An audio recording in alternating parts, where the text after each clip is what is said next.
کے ذریعے یا کریڈٹ کارڈ کے ذریعے یا بجاج کارڈ کے ذریعے جو ای ایم آئی پر چیزیں لی جاتی ہیں قسط پر، اس میں یہ ہوتا ہے کہ اگر آپ نے اتنے وقت تک جمع نہیں کیا تو پھر اتنی پینالٹی لگے گی. وہ جو پینالٹی لگتی ہے وہ سود ہوتی ہے، وہ انٹرسٹ ہوتی ہے. پھر جو پروسیسنگ چارج لگتا ہے، شریعت یہ کہتی ہے کہ اگر آپ کسی چیز کو ادھار بیچ رہے ہیں، قسطوں پر بیچ رہے ہیں، آپ نے پہلے سے قیمت طے کر لی کہ 10,000 کی چیز تھی لیکن آپ ادھار لے رہے ہیں، میں آپ کو 12,000 کی دوں گا، آپ کو میں سہولت دے رہا ہوں، آپ کو 12,000 کی دوں گا. آپ نے قیمت طے کر لی، اس حساب سے آپ نے ای ایم آئی باندھ لی، اس میں کوئی مسئلہ نہیں ہے. اگر آپ نے پینالٹی فی لگائی، آپ نے پروسیسنگ فی لگائی، یہ صحیح نہیں ہے. اور آج ظاہر ہے کہ سارے جتنے بینکس ہیں یا جتنے بھی کریڈٹ کارڈز ہیں وہ بغیر پینالٹی فی کے یا بغیر پروسیسنگ فی کے، حالانکہ بعض کارڈز ایسے ہیں جو یہ کہتے ہیں 0 پروسیسنگ چارج یا 0% انٹرسٹ، لیکن ان کے یہاں بھی کچھ نہ کچھ اس کا معاملہ رہتا ہے. اسی لیے اہل علم کہتے ہیں کہ جہاں تک ممکن ہو ان سب چیزوں سے بچنا چاہیے. جب کوئی ایسی بہت ضرورت کی چیز ہے کہ ہمارا اس کے بغیر گزارا نہیں ہے اور ہمارے پاس نقد خریدنے کی استطاعت نہیں ہے اور ہم اس بات کے لیے پورے شور ہیں، یقین ہے ہمیں کہ ہم ای ایم آئی وقت پر بھر دیں گے اور ہم کوئی اس میں انٹرسٹ نہیں دیں گے، اور جس کارڈ کے ہم تھرو لے رہے ہیں اس میں بھی کوئی اس میں انٹرسٹ نہیں لیا جا رہا ہے، تو پھر اس صورت میں گنجائش نکلتی ہے. لیکن اس کو بھی اگر اوائڈ کریں اور ہم نقد اس چیز کو لیں تو یہ زیادہ بہتر ہے. یا پھر کچھ ایسی تنظیمیں اور کمپنیز بن جائیں یا مسلمان خود آپس میں کچھ ایسی کوآپریٹیو آرگنائزیشن بنا لیں جو ایک دوسرے کے تعاون کے اوپر مبنی ہو اور جو انٹرسٹ سے پاک ہو، جو کہ ابھی بہت مشکل نظر آ رہا ہے ہمارے ملک میں. لیکن اگر ایسی صورتیں بن جائیں تو پھر معاملہ لوگوں کے لیے آسان ہو جائے گا انشاءاللہ. سوسائڈ تو ظاہر ہے کہ حرام ہے، تو پوچھنے کی بات ہی نہیں ہے. وَلَا تَقْتُلُوا أَنفُسَكُمْ إِنَّ اللَّهَ كَانَ بِكُمْ رَحِيمًا. اللہ نے قرآن میں فرمایا کہ اپنے آپ کو قتل مت کرو، بے شک اللہ تم پر مہربان ہے. زندگی اللہ کی امانت ہے، ہمیں کوئی حق نہیں پہنچتا کہ ہم خودکشی کر لیں. اور جہاں تک بھائی نے پوچھا کہ پیار محبت کے نام پہ خودکشی کر لیتے ہیں یا کر لیتی ہیں، لڑکیاں بھی کر لیتی ہیں، تو یہ ظاہر ہے کہ ایمان کی کمزوری ہے اور دین سے جہالت ہے. ہمارے دین میں اس طریقے کی محبت کا کوئی تصور نہیں ہے. ہاں اگر کوئی لڑکا پسند آ گیا، بھائی راہ چلتے یا کسی کو ہم نے ایک نظر دیکھ لیا، وہ ہمیں پسند آ گیا، اس کا جائز راستہ آپ نکاح کا پیغام بھیجیں. اگر واقعی میں وہ لڑکا دیندار ہے اور آپ کے لائق ہے، آپ اپنے والدین سے کہہ کر کے نکاح کا پیغام بھیجیں. یا کوئی لڑکی کسی کو پسند آ گئی، وہ نکاح کا پیغام بھجوائیں. یہ محبت کرنا، عشق کرنا، چکر چلانا، اور اس کے بعد آپ غیر مسلموں سے، آج مسلمان لڑکیاں غیر مسلموں کے ساتھ ان کے افیئرس چل رہے ہیں. یہ سوچیے، آپ کالجوں میں آپ باپ بھیج رہا ہے پڑھنے کے لیے، وہاں افیئرس چل رہے ہیں، اور اس کے بعد کتنی لڑکیاں ہیں یعنی 18-20 سال ماں باپ کی محبت، 18 دن کی محبت جو ہے اس کے اوپر غالب آ جاتی ہے اور اپنے غیر مسلم عاشق کے ساتھ بھاگ جاتی ہے. تو میں اپنے نوجوان بھائیوں سے بھی کہوں گا، بہنوں سے بھی کہوں گا کہ محبت اسلام میں حرام نہیں ہے، مگر اسلام میں کون سی محبت ہے؟ جائز محبت ہے. اور جائز محبت کون سی ہوتی ہے؟ جو نکاح کے ذریعے وجود میں آتی ہے. آپ نکاح کیجئے. اسلام نے یہ بھی آپ کو حق دیا ہے، لڑکی کو بھی دیا ہے، لڑکے کو بھی دیا ہے، کہ نکاح کے پہلے جب رشتہ طے ہو جائے دونوں ایک دوسرے کو ایک نظر دیکھ لیں تاکہ بعد میں کوئی گلا شکوہ نہ رہے. آپ اپنی پسند کے لڑکے سے شادی کیجئے، پسند کی لڑکی سے شادی کیجئے. اگر رشتہ آپ کے ماں باپ نے لگایا ہے، پسند نہیں ہے، اسلام نے آپ کو یہ بھی حق دیا ہے، آپ کہہ دیجئے میں شادی نہیں کروں گی. لڑکا کہہ دے میں شادی نہیں کروں گا. اسلام لڑکی کے والد کو زبردستی اس کی شادی کرنے پر فورس نہیں کرتا ہے، نہ لڑکے کی کوئی زبردستی شادی کر سکتا ہے. تو عشق اور محبت کے نام پر اپنے ماں باپ کی عزت خاک میں ملانا یا پھر اس معاملے کو اس حد تک لے کے جانا کہ سوسائڈ کر لیا جائے، یہ بالکل غلط ہے اور اس سے ہم سب کو بچنا چاہیے. جی، غیر مسلم کو بالکل دے سکتے ہیں، غیر مسلم کو اسلام کی دعوت دینا چاہیے. یہ بہترین کاموں میں سے ایک کام ہے. ومن احسن قولا ممن دعا الی اللہ وعمل صالحا وقال اننی من المسلمین. اس سے بڑھ کر کے اچھی بات کس کی ہو سکتی ہے؟ جو لوگوں کو اللہ کی طرف بلائے، نیک عمل کرے اور کہے کہ میں مسلمان ہوں. تو غیر مسلموں کو اسلام کی دعوت دینی چاہیے، لیکن حکمت کے ساتھ، مصلحت کے ساتھ، حالات کو دیکھتے ہوئے آپ اسلام کی دعوت دیجئے. کوئی ایسا آپ کام مت کیجئے جس سے پوری کمیونٹی کے لیے پریشانی کا مسئلہ کھڑا ہو جائے. بعض اوقات ایسا بھی ہوتا ہے کہ ہم دعوت و تبلیغ کے نام پر ہم کچھ ایسے قدم بھی اٹھا لیتے ہیں کہ بعد میں حالات مسئلہ بن جاتا ہے اور پریشانیاں کھڑی ہو جاتی ہیں. آپ حکمت کے ساتھ، ہمارا ملک ابھی بھی الحمدللہ سنویدھان اور کانسٹیٹیوشن سے چلتا ہے، اور ہمارے کانسٹیٹیوشن میں ہر مذہب کے لوگوں کو اپنے مذہب کا پرچار کرنے کی اور اس کو پھیلانے کی، اس کو پروموٹ کرنے کی اجازت ہے. آپ تبلیغ بالکل کر سکتے ہیں، اس کو لمٹس میں رہ کر کے.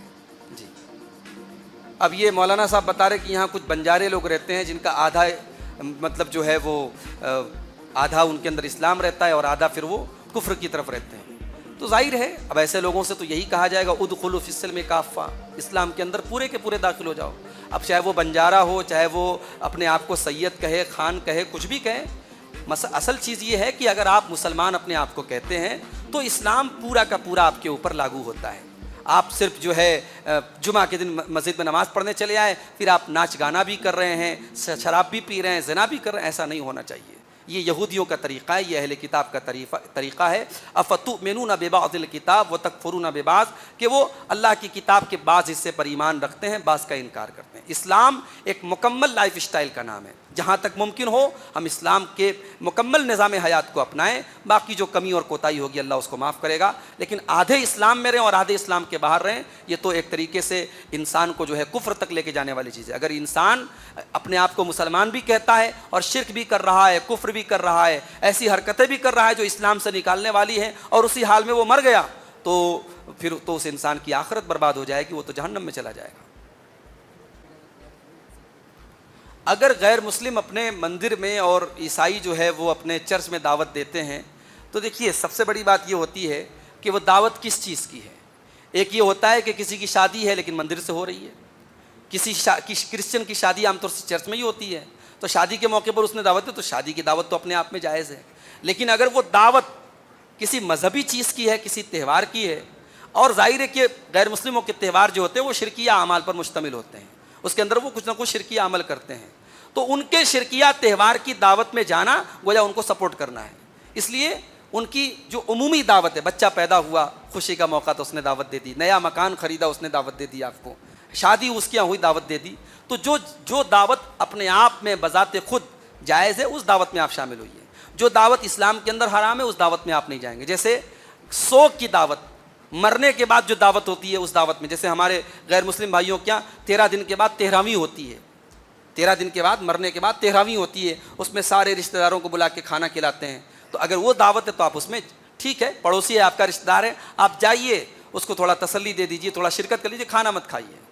پوچھے تو کہہ دیجیے بھائی ہمارے اسلام میں الاؤڈ نہیں ہے، ہم گمی کا کھانا نہیں کھاتے. اس طریقے سے آپ کہہ کر کے آپ جو ہے اپنے آپ کو بچا لیجیے، اور غیر مسلم کو ایسے عمومی طور پر اس کی دعوت کو قبول کر سکتے ہیں، اس میں کوئی حرج، اس کو دعوت قبول بھی کر سکتے ہیں، اس کو دعوت دے بھی سکتے ہیں. جی، اس کو قربانی کا گوشت بھی دے سکتے ہیں، افطار کی دعوت میں بھی اس کو بلا کے کھلا سکتے ہیں. لیکن غیر مسلم اگر افطار کی دعوت دے تو اوائڈ کرنا چاہیے. غیر مسلم اگر افطار کی دعوت دے تو کھا سکتے ہیں، جائز ہے، مگر بہتر ہے کہ آپ مسلمان کے یہاں افطار کریں. اور خاص طور سے اگر غیر مسلم ایسا ہے، چونکہ غیر مسلموں کے یہاں حلال و حرام کا کوئی مسئلہ رہتا نہیں ہے، تو اگر وہ حرام بھی کاروبار کر رہا ہے تو ایسے انسان کے یہاں افطار کرنے سے پرہیز کرنا چاہیے، بچنا چاہیے. جی، دے سکتے ہیں اگر اس کی ٹوٹل کمائی حرام نہیں ہے، اگر مکس کمائی ہے اور وہ مسجد یا مدرسے میں پیسہ دیتا ہے تو دے سکتے ہیں. نبی صلی اللہ علیہ وسلم کے دور میں جو مشرکین تھے انہوں نے خانہ کعبہ کی تعمیر کی تھی اپنی کمائی سے، حلال کمائی سے حالانکہ وہ کرتے تھے، تو اللہ کے نبی نے اس خانہ کعبہ کی تعمیر کو برقرار رکھا. اسی لیے اہل علم کہتے ہیں کہ مسجد وغیرہ میں اگر غیر مسلم چندہ دیں تو لے سکتے ہیں، کوئی حرج کی بات نہیں ہے. لیکن اگر کوئی غیر مسلم ایسا ہے اس کا پورا بزنس حرام کا ہی ہے، حلال کا کوئی کام ہی نہیں کرتا، تو ایسے غیر مسلم کا پیسہ آپ نہیں لیں گے، صاف بول دیں گے کہ آپ کا پیسہ ہم نہیں لے سکتے.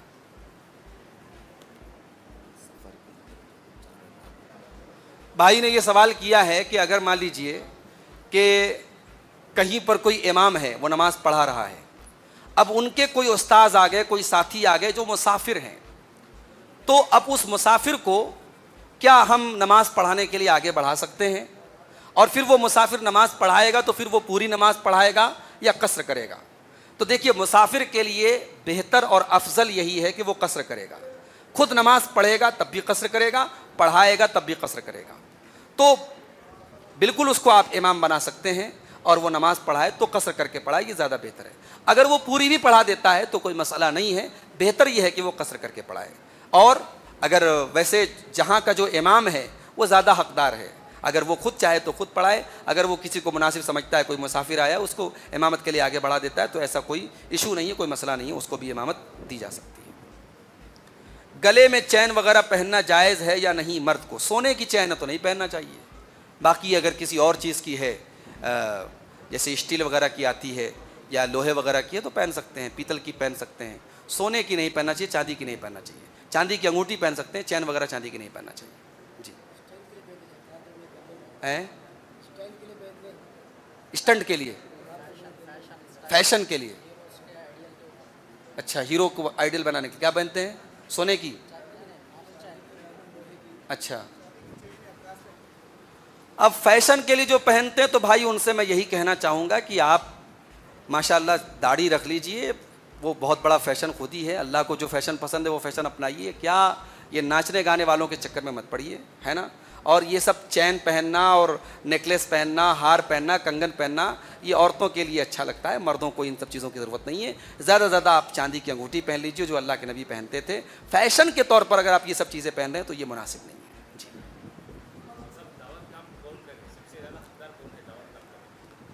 دعوت کا کام کوئی بھی کر سکتا ہے, دعوت کا کام کوئی بھی کر سکتا ہے, لیکن اس کے لیے شرط یہ ہے کہ پہلے وہ دعوت کے اصول سیکھ لے, علماء سے, علماء کی رہنمائی میں دعوت کے اصول سیکھ لے, خود اتنا علم حاصل کر لے کہ وہ دعوت دے سکے غیر مسلموں میں. آج ماشاءاللہ بہت سارے دعویٰ کورسز بھی چلتے ہیں مدارس میں, ان دعویٰ کورسز کو بھی وہ جوائن کر سکتا ہے. کوئی بھی دعوت کا کام کر سکتا ہے, اس میں شرط نہیں ہے کہ کسی ادارے کا فارغ ہو تبھی وہ دعوت کا کام کر سکتا ہے. ایک عام آدمی بھی دعوت کا کام کر سکتا ہے, شرط یہ ہے کہ دین کی بیسک نالج حاصل کر لے اور دعوت کے جو اصول ہیں وہ حاصل کر لے. جی.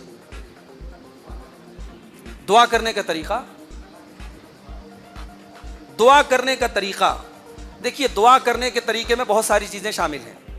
سب سے پہلی چیز تو یہ ہے کہ آپ جب دعا کریں تو بہتر ہے کہ آپ قبلہ رخ ہو کر کے دعا کریں. قبلہ رخ نہیں ہے تو بھی چلے گا, لیکن قبلہ رخ ہو کر کے کریں تو زیادہ بہتر ہے. ہاتھ اٹھا کے دعا کریں تو زیادہ بہتر ہے. اللہ کے نبی کی حدیث ہے کہ بندہ ہاتھ اٹھا کے دعا کرتا ہے تو اللہ تعالیٰ کو حیا آتی ہے کہ بندے کو خالی ہاتھ لوٹا دے. دعا کے آداب میں سے ہاتھ اٹھانا ہے. باوضو ہو کے دعا کریں تو زیادہ بہتر ہے. دعا کے پہلے اللہ کی تعریف کریں, اللہ کے نبی پر درود بھیجیں, اس کے بعد دعا کریں. یہ دعا کے آداب میں سے ہے. اللہ تعالیٰ کے ناموں کا وسیلہ لگا کے دعا کریں. مثال کے طور پر اگر آپ کو اللہ تعالیٰ سے روزی مانگنا ہے, اے اللہ تو رزاق ہے, سب کو روزی دیتا ہے, مجھ کو بھی روزی دے دے. اے اللہ تو وہاب ہے, سب کو تو نے نعمتیں دی ہے, اللہ مجھے ایک نیک بیٹا دے دے. اے اللہ تو مالک ہے, مالک الملک ہے, اے اللہ مجھے کوئی بڑی ذمہ داری. اس طریقے سے آپ جو دعا مانگنا چاہتے ہیں اس کے مناسب آپ اللہ تعالیٰ کے نام اور اس کی صفت کو وسیلہ لگا کے آپ دعا کر سکتے ہیں. یہ دعا کے آداب میں سے ہے. البتہ دعا میں کسی شخصیت کا وسیلہ نہیں لگا سکتے. نبی کے صدقے دعا قبول کر لے, ولیوں کے صدقے دعا قبول کر لے, یہ صحیح نہیں ہے. ہاں, کوئی زندہ انسان ہے اس سے دعا کرا سکتے ہیں آپ. کوئی مولوی صاحب ہیں, کوئی شیخ صاحب ہیں, کوئی اللہ کے نیک بندے ہیں, کوئی بزرگ ہیں, آپ ان سے جا کے کہیں مولوی صاحب, شیخ صاحب, میرا بچہ بیمار ہے, آپ دعا کر دیں, میری گھر میں کچھ تکلیف ہے, آپ دعا کر دیں, وہ جائز ہے. لیکن کسی شخصیت کا وسیلہ لگا کے دعا, یہ ٹھیک نہیں. جی, ایک سوال یہ آیا ہے کہ نماز میں ٹی شرٹ پہن کر کے نماز قبول ہوتی ہے کہ نہیں؟ بالکل ہو جائے گی. ٹی شرٹ بھی ایک لباس ہے. مرد کے لیے نماز کے اندر ناف سے لے کر کے گھٹنے تک کا حصہ ڈھکا ہونا ضروری ہے, اور کندھے پر کوئی چادر کا ہونا ضروری ہے, کندھا ڈھکا ہونا ضروری ہے. لیکن اب اس کا مطلب یہ نہیں کہ صاحب آپ بنیان پہن کے چلے آئے. نماز ایک ہوتا ہے کہ ہو جاتی ہے, اور ایک یہ ہوتا ہے کہ نماز کی جو بہترین صورت ہے, اللہ تعالیٰ نے قرآن میں فرمایا کہ خذو یا بنی آدم خذو زینتکم عند کل مسجد, اے آدم کی اولاد, مسجد میں, نماز میں اپنی زینت کو اختیار کر لو. تو جو ہمارا ایک زینت والا لباس ہے, جو ایک یعنی کامن ڈریس ہے, وہ ہم استعمال کریں. اب صاحب جس کپڑے کو پہن کر کے ہم محلے کے کسی آدمی کے سامنے کھڑا ہونا پسند نہیں کرتے, ہم وہ بنیان پہن کر کے جو ہے ہم نماز پڑھیں, یہ مناسب نہیں ہے. ایک ہوتا ہے پڑھ سکتے ہیں, اور ایک یہ ہوتا ہے یہ بہتر نہیں ہے. تو اگر مرد کا جو سطر ہے وہ ڈھکا ہوا ہے اور کندھے پر چادر ہے تو نماز ہو جائے گی. لیکن انسان, اب جیسے ٹی شرٹ ہے تو ٹھیک ہے, ٹی شرٹ میں نماز ہو جائے گی. لیکن خواتین کے لیے ہتھیلی اور چہرہ اور ہتھیلی کے علاوہ باقی سارا جسم کور ہونا ضروری ہے. تو خواتین کی کسی ایسے کپڑے میں نماز نہیں ہوگی جس میں ان کے باقی بدن کا کوئی حصہ نظر آ رہا ہو. جی. بغیر ہمیشہ ٹوپی نہیں سر کا نماز پڑھ سکتے کہ نہیں؟ بہت اچھا سوال ہے آپ کا. دیکھیے, ٹوپی جو ہے ہمارے مذہبی کلچر کا ایک حصہ ہے, ہمارے انڈیا میں ہمارے مسلم کلچر کا ایک حصہ ہے. تو جیسے قرآن نے کہا کہ اپنی زینت کو اپنا لو, تو ہماری زینت میں ٹوپی بھی شامل ہے. اس لیے ٹوپی لگا لینا چاہیے, لیکن ٹوپی کو شرط سمجھنا, یا جیسے بعض جگہوں پر یہ سمجھتے ہیں کہ صاحب ٹوپی نہیں رہتی تو شیطان سر پر آ کے بیٹھ جاتا, یا کہیں ٹوپی نہیں ہے تو مسجد میں پرانی ڈسٹ میں بالکل اٹھی ہوئی, گرد و غبار میں اٹھی ہوئی, کئی سال کی رکھی ہوئی ٹوپی وہ لوگ لگا لیتے ہیں, یا کچھ نہیں ملا تو رومال کو اوڑھ لیتے ہیں. تو وہ کانسیپٹ صحیح نہیں ہے. لیکن جو ہمارے بعض نوجوانوں نے یہ طریقہ اپنایا ہے کہ صاحب وہ ہمیشہ کھلے سر نماز پڑھتے ہیں، یہ بھی مناسب نہیں ہے۔ نبی صلی اللہ علیہ وسلم کی سنت میں ہم یہ بھی دیکھتے ہیں کہ آپ ٹوپی لگاتے تھے، ٹوپی کے اوپر آپ امامہ پہنتے تھے، عام طور سے آپ امامہ کے ساتھ نماز پڑھتے تھے، تو آپ ٹوپی کے ساتھ نماز پڑھیے۔ اور لیکن آپ مان لیجیے کہ نماز کے لیے گھر سے نکلے، ٹوپی نہیں ہے تو کوئی مسئلہ نہیں، بغیر ٹوپی کے بھی نماز پڑھیے، شرط نہیں ہے، ٹوپی نماز کے لیے شرط نہیں ہے۔ لیکن ہمارا نوجوان جو فیشن کے لیے اپنے بالوں کو بنائے رکھنے کے لیے جو بغیر ٹوپی کے نماز پڑھنے کو ایک عادت بناتا ہے، یہ بھی مناسب نہیں ہے۔ جی، ہمارے مسلم کلچر کا ایک حصہ ہے اور ہماری زینت میں شامل ہے، تو جب نماز میں زینت اپنا کے جانا ہے تو ٹوپی لگا کے پڑھنا زیادہ بہتر ہے۔ 2-3 سوالات اور آئے ہیں، ان کا جواب دے کر کے ہم گفتگو ختم کرتے ہیں۔ ایک سوال یہ آیا ہے کہ کھڑے ہو کر کے پیشاب کرنا کیسا ہے؟ نبی صلی اللہ علیہ وسلم عام طور سے بیٹھ کر کے استنجا کرتے تھے، لیکن کچھ ایسی حدیثیں بھی ہیں کہ جس میں آپ نے کسی ضرورت کے تحت کھڑے ہو کر کے بھی پیشاب کیا ہے۔ تو بھائی نے پوچھا تھا کہ جینس کی پینٹ وغیرہ کسی نے پہنی ہے تو کیا وہ کھڑے ہو کر کے کر سکتا ہے؟ دیکھیے، جینس کی پینٹ یہ کھڑے ہو کر کے پہننے کے لیے وجہ نہیں ہے۔ اگر واقعی میں جہاں ہمیں پیشاب کرنا ہے وہاں بیٹھ کر کے کرنے میں گندگی کا یا شیٹوں کا اندیشہ ہے تو پھر آپ کھڑے ہو کر کے کر سکتے ہیں۔ کوشش یہی کریں، افضل یہی ہے، بہتر یہی ہے کہ بیٹھ کر کے کریں، اور جہاں بیٹھ کر کے کرنے میں کوئی پریشانی ہے یا انسان خود بیمار ہے یا کچھ اس کو بیٹھ کے کرنے میں تکلیف ہے تو وہ کھڑا ہو کر کے کرے۔ بہتر نہیں ہے کھڑے ہو کر کے کرنا، بہتر بیٹھ کر کے کرنا ہے۔ دوسرا سوال یہ آیا ہے کہ اگر کسی کے پاس 10 تولے سونا ہے اور 10 لاکھ کا قرض بھی ہے تو کیا اس کو اس سونا کی زکوٰۃ دینا ہے؟ اس بارے میں اگرچہ علماء کا اختلاف ہے، مگر زیادہ راجح اور مضبوط بات یہی ہے کہ جو مقروض ہے، جس کے اوپر قرض ہے، لیکن اگر اس کے پاس اتنا مال ہے جس مال پر زکوٰۃ فرض ہوتی ہے تو اس کو زکوٰۃ دینا ہے۔ صرف مقروض ہونا یہ اس بات کے لیے کافی نہیں ہے کہ اس کو زکوٰۃ نہیں دینا ہے۔ نبی صلی اللہ علیہ وسلم زکوٰۃ وصولنے کے لیے جن لوگوں کو بھیجتے تھے، آپ نے کبھی حکم نہیں دیا کہ سامنے والے سے پہلے پوچھو کہ تم مقروض ہو کہ نہیں ہو۔ آپ نے پوچھا، آپ نے کہا کہ زکوٰۃ وصولو، ان کے غریبوں امیروں سے لی جائے گی، غریبوں کو دی جائے گی۔ اس لیے اگر کسی کے پاس قرض ہے تو صرف قرض ہونے کی بنیاد پر وہ زکوٰۃ ادا نہ کرے، ایسا مسئلہ نہیں۔ ہاں، وہ قرض کی ادائیگی کرے، اگر قرض کی ادائیگی کرنے کے بعد اس کے پاس پیسہ زکوٰۃ کے لائق نہیں بچتا ہے تو کوئی مسئلہ نہیں ہے۔ اب 10 تولے سونا ہے تو 10 تولے سونا کا 2.5%، 2.5% اس کو زکوٰۃ دینا ہے، اگرچہ وہ 10 لاکھ کا مقروض ہے، لیکن اس کو چاہیے کہ قرض کی بھی وہ ادائیگی کرے۔ اور اسی طریقے سے ایک سوال یہ آیا ہے کہ بہت زیادہ عطر استعمال کرنے سے سایہ کا اثر ہوتا ہے کیا؟ کوئی سایہ وایا کا اثر نہیں ہوتا ہے، خوب عطر استعمال کیجئے، عطر استعمال کرنے سے کوئی نقصان نہیں ہے۔ البتہ یہ ہے کہ عطر میں جو ہے اگر کوئی ایسی چیز ملی ہے جو صحیح نہیں ہے تو اس کو اوائڈ کیجئے۔